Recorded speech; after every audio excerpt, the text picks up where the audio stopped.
Hello. These are my top 5 DSBM albums.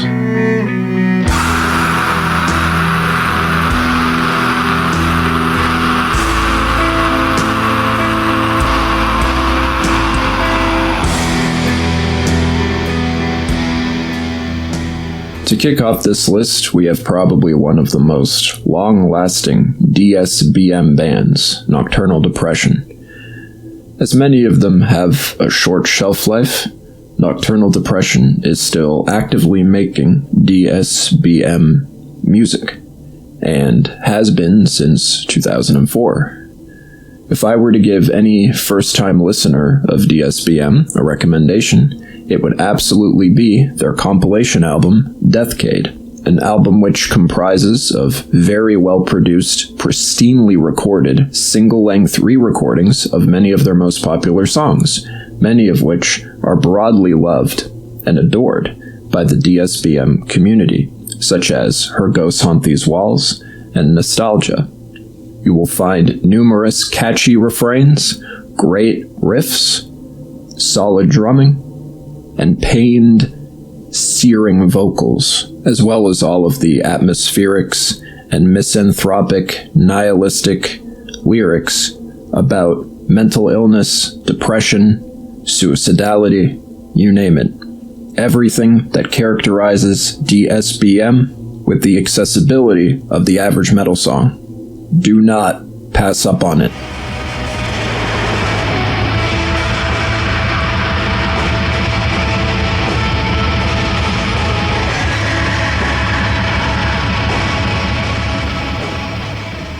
Left Alone is a one-man black metal act from Connecticut, that one man in question only crediting himself as E.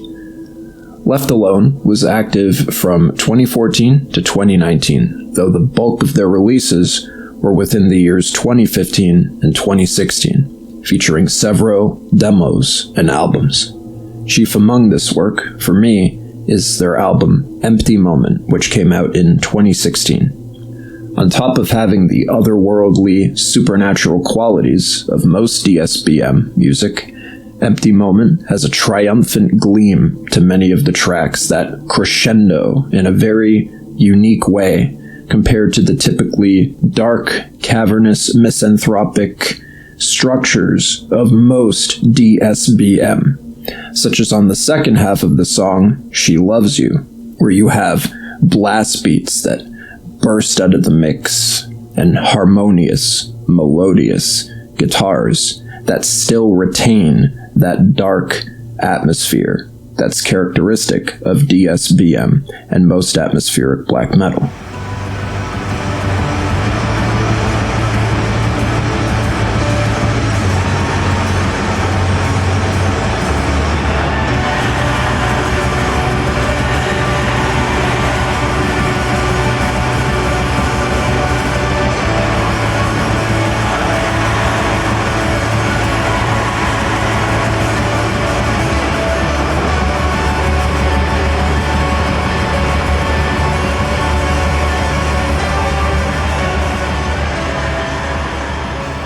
There are also moments which feature more harmonized, more cleanly sung vocals on that track and many others, unlike a lot of DSBM, making it, much like the last record that I mentioned, a more accessible listen to the metal fan than many other DSBM albums. But this one still retains the lo-fi, rough, rustic quality of much of your typical DIY black metal. If you love that, as well as post-metal and black gaze, I would strongly recommend this one.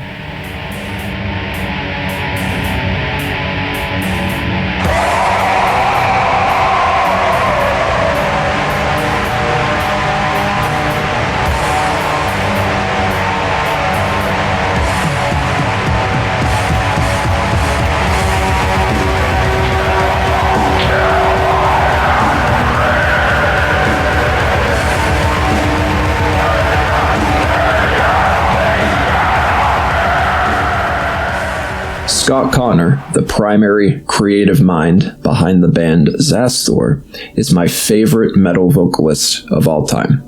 nobody sounds more depraved, despondent, misanthropic, nihilistic, aggressive, and uninviting to me than Scott Connor. And Subliminal Genocide is Xasthur's magnum opus project that represents this at its best. On top of that, this album has Xasthur's best riffs, best balances the diversity of their sounds, while retaining sonic cohesion, and quite literally sounds like a dust cloud full of deadly chemicals slowly blowing through you in a thick, foggy haze which blots out the sun. It's dark, crushing, oppressive, resentful rage that sounds as foreign to this world as the most enraged poltergeist. If you want to hear the most sickeningly dark and depressing sonic blast to your senses, I would strongly recommend Subliminal Genocide. The second track, Prison of Mirrors, is very likely to hypnotize you with its incredibly catchy, soaring, epic leading riff that manages to balance such catchiness with all of the misanthropy and nihilism you would expect from this kind of genre of music, as well as all the previous characteristics of the record that I've mentioned already.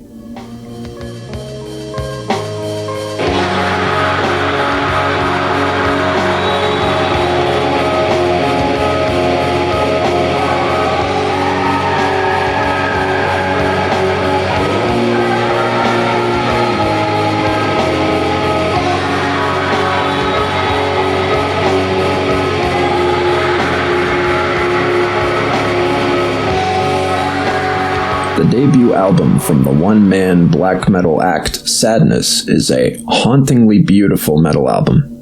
While their sole member, Elisa, has definitely evolved the sound in some rather unique directions since their debut release, this debut release in particular is the starting point for what I can only describe as metal from the afterlife.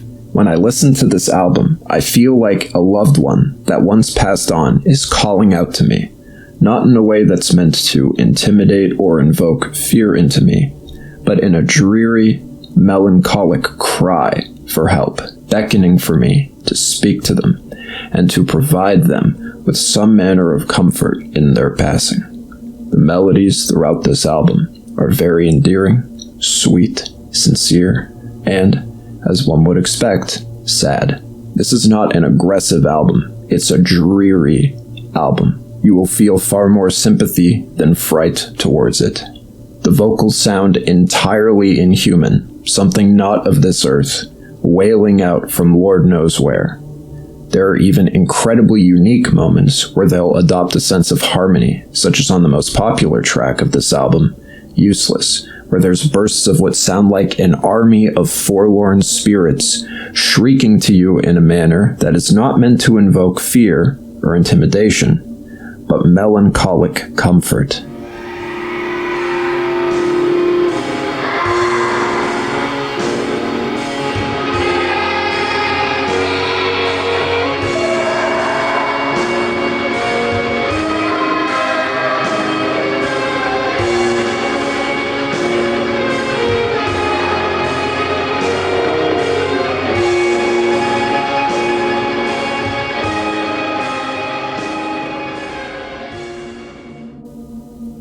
It's a beautifully sincere, achingly sad album. I would strongly recommend it.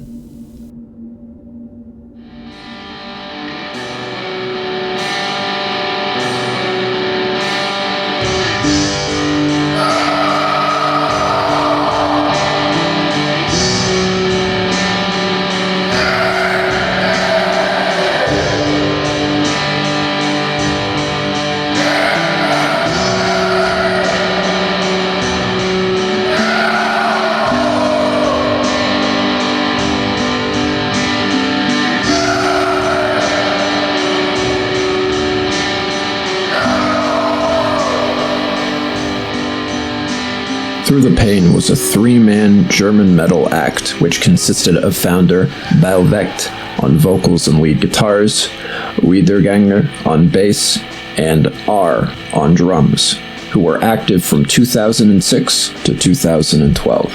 Their one and only full-length album, Time Heals Nothing, released in 2009, is a truly mournful concept album about Balvecht's grief over a lost lover. It's quite explicitly the theme if you look at the lyrics. The 4 tracks that span the record stay strong on that central theme, with beautiful production that retains the lo-fi qualities of black metal while managing to capture raw, sincere, painful expression that is clear, punchy, and hits deep.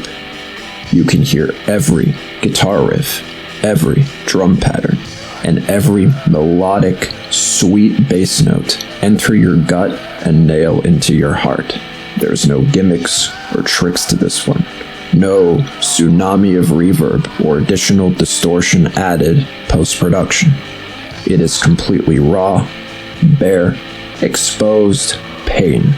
And as you listen, you get a genuine sense that you're trudging through it with Balvecht.